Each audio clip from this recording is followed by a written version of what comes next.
बहुत सारे लोग ये सवाल पूछ रहे थे कि सर अभी फाइनेंशियली बहुत ज़्यादा कमज़ोर है, तो क्या कोई ऐसा डेट नहीं है जब हमारे कर्ज को सबसे ज़्यादा डिस्काउंट दिया जाए जो हमने लोन लिया है। क्योंकि सब पूछते रहते हैं कि सर अगर मान लीजिए हम बैंक के साथ सेटलमेंट करते हैं तो हमें कितना डिस्काउंट मिलेगा, आखिर जो डिस्काउंट का रेशियो हो कितना होगा।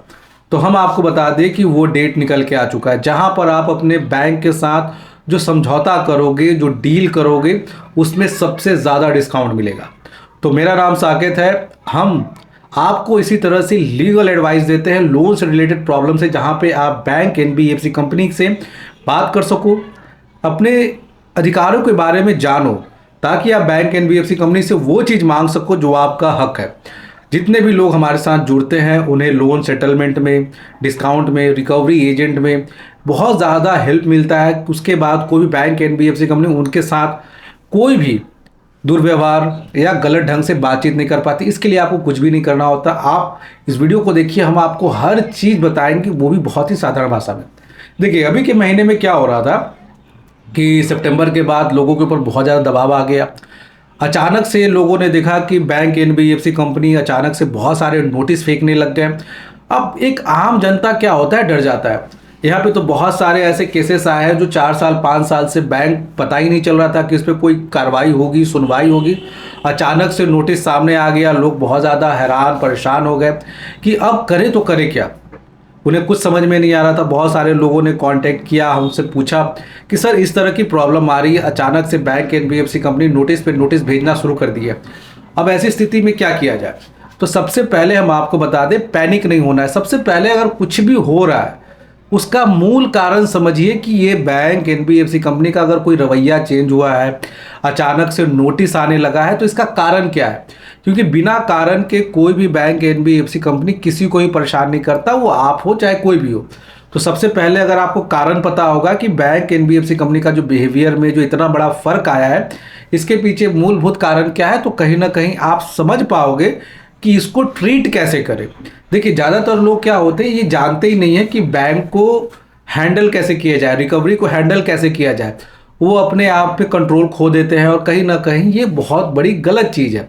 हम आपको बताएंगे। देखिए सितंबर में क्या होता है कि सारे बैंक एनबीएफसी कंपनी का हाफ ईयरली क्लोजिंग होता है। अब जब ये क्लोजिंग का जब टाइम आता है तो ये कहीं ना कहीं बैंक के रिकवरी एजेंट एजेंसी पे दबाव बनाता है, क्योंकि सारे बैंक एजेंसी, सारे रिकवरी एजेंट टारगेट को मीट कर रहे हैं। अब टारगेट को मीट कर रहे हैं तो इसका मतलब ये लोग रिकवरी थोड़ा सा फास्ट कर देंगे।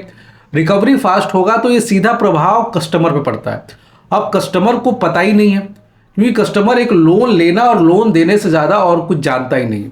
अब इस चक्कर में क्या होते हैं कि कोई भी विदाउट डीआरए सर्टिफिकेशन वाला रिकवरी एजेंट भी कस्टमर के पास आ रहा है और कस्टमर को डरा रहा है। कस्टमर को लगातार नोटिस सर्व किए जा रहे हैं, आर्बिट्रेशन के नोटिस सर्व किए जा रहे हैं, सोल आर्बिट्रेटर नियुक्त कर दिया जा रहा है। कस्टमर पूरी तरह से पैनिक। अब इस समय उनके पास पैसे नहीं है और लगातार उन्हें नोटिस भेजा जा रहा है। अब कस्टमर पूरी तरह से परेशान। कस्टमर बोल रहा है कि सर 2-3 महीने का हमें समय दे दीजिए, जो भी पैसे हम दे देंगे। पर कोई भी बैंक एनबीएफसी कंपनी इस समय सुनने को तैयार नहीं है। तो इसका मूल कारण क्या होता है। देखिए सारे बैंक एनबीएफसी कंपनी अपने मार्च के टारगेट को लेकर चलते हैं, क्योंकि सबको पता है कि इस साल उनके बैंक का जो एनपीए रेशियो है कम होना चाहिए। अब एनपीए रेशियो कम होना चाहिए ये बोल के तो होगा नहीं। तो इसका 2 ही कारण होता है, 2 ही तरीके से ये ठीक भी किया जा सकता है। सबसे पहला कारण ये होता है कि जितने भी कस्टमर ने लोन लिया है वो अपने लोन को टाइम से अदा करें, और जो 1-2 ईएमआई नहीं दे पाए हैं तो रिकवरी एजेंट द्वारा उनके पीछे लगाया जाए, ताकि रिकवरी एजेंट उसे थोड़ा सा डरा दे, धमका दे, लीगल नोटिस सर्व कर दे, माने मानसिक रूप से परेशान कर दे। मेरी बातों को समझिएगा कि बैंक किस तरह से आपके दिमाग के साथ खेलता है। ये सारी प्रक्रिया इस चीज़ के लिए हो रही है कि आपको मानसिक रूप से डिस्टर्ब करे और आप ऐसा कुछ एक्शन लो उसको उनको पैसे मिल जाए।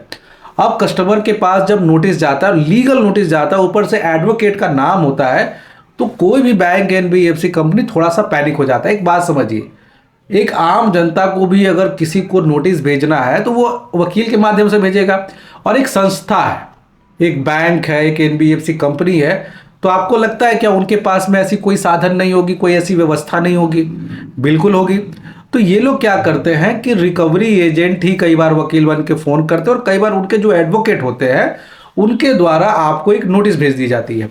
अब इससे लोग परेशान हो जाते हैं कि सर हम क्या करें। आप भी एक वकील के द्वारा उनको आप एक नोटिस भेज दो कि मेरे साथ ये समस्या है।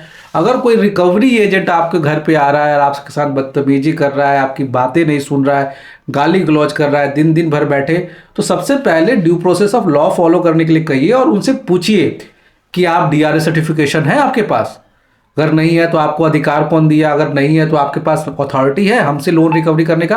देखिए यहाँ पे क्या है कि जनता पूछती नहीं है तो वो लोग बताते नहीं है, और जब वो लोग बताते नहीं है तो आपके साथ मानसिक रूप से वो लोग खेलना शुरू करते हैं, जिसके कारण कई कस्टमर डर जाते हैं। अब इस सब में डरना नहीं है बिल्कुल भी। अब यहाँ पर क्या होता है, ये पूरी प्रक्रिया चल रही है मार्च को लेकर।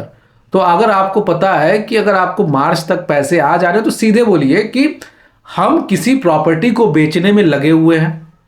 सब कुछ सच नहीं बोलना है, आपको बताना है कि आपके पास पैसे आने वाले हैं। अब वो पैसे आने वाले कैसे हैं, कहीं से बरस तो जाएगा नहीं। हमने एक प्रॉपर्टी सेल करने के लिए लगाया हुआ है, उसके पैसे एक दो दिन में, एक दो महीने में आ जाएंगे। अब ये आप टारगेट देख लीजिए, जब आप ये बात बोल रहे हो उससे मार्च कितना दूर है, उसके हिसाब से आप टाइम एडजस्ट कर लीजिएगा कि हम जो पैसे आपको बता रहे हैं वो कुछ दिनों में पैसे आ जाएंगे, और ये जब पैसे आ जाएंगे तो हम आपको पूरा पेमेंट कर देंगे। इससे क्या हुआ कि जो रिकवरी एजेंट आपके यहाँ पे आएगा वो रिपोर्ट करता है अपने लोन मैनेजर को। अब वो जब इसको अपडेट करेगा तो वो क्या बोलेगा कि सर हम इसके यहाँ पे गए थे, वो बोल रहा है कि हम लोन ही क्लोज कर देंगे। तो वो लोग देखता है कि चलो उसको कम से कम बोलो इस महीने का ईएमआई दे दे। क्यों? क्योंकि अब उसको दो चीज़ क्लियर करना है, एक मार्च को ही बचाना है और एक इस समय इस मंथ में भी जो टारगेट है उसको भी अचीव करना है। तो देखिएगा सारे रिकवरी एजेंट और सारे जो लोन मैनेजर है वो अक्सर इस बात पे आपको जोर डालते दिखेंगे कि इस महीने का दे दो। सर आप इस महीने का डाल दोगे तो आपका मार्च में एनपीए नहीं होगा, मार्च में एनपीए नहीं होगा तो डिस्काउंट कैसे लोगे। और हम आपको बता दें जो इस साल का जो डेट अनाउंस होना था, जैसे कि मैंने आपको बताया 8 मार्च 2025, ये पहला तारीख है जहां पे कर्ज माफी प्रक्रिया शुरू होगी और आपको सबसे ज्यादा डिस्काउंट देखने को मिलेगा। अगर आपने किसी भी बैंक से, एनबीएफसी कंपनी से लोन लिया है तो यहां पर आपके लोन का 90% से लेके 50% तक के रेशियो में आपको डिस्काउंट देखने को मिलेगा, जिसके बाद आप अपने लोन के जंजाल से निकल सकते हो।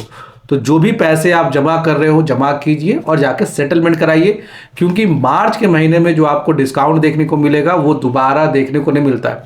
क्योंकि हालांकि मैंने आपको अपने पिछले वीडियो में बताया था कि 2025 में कितनी बार लोक अदालत लगेगा, तो हम आपको फिर से बता दें कि 2025 में 4 बार लोक अदालत लगेगा। सबसे पहले मार्च में जो कि लगने जा रहा है 8 तारीख को, फिर मई में 10 तारीख को, उसके बाद सितंबर में लगने जा रहा है 13 तारीख को, उसके बाद ये लोक अदालत लगेगा दिसंबर के महीने में।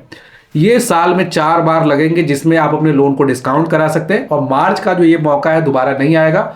तो जाइए अपने लोन को सेटलमेंट कराइए, और कैसे करना है क्या करना है पूरी प्रक्रिया के बारे में जानना चाहते हैं कमेंट करके पूछ सकते हैं। अपॉइंटमेंट के थ्रू भी आप बात कर सकते हो, स्क्रीन पर नंबर है, अपॉइंटमेंट मिल जाएगा आपको। जय हिंद, वंदे मातरम।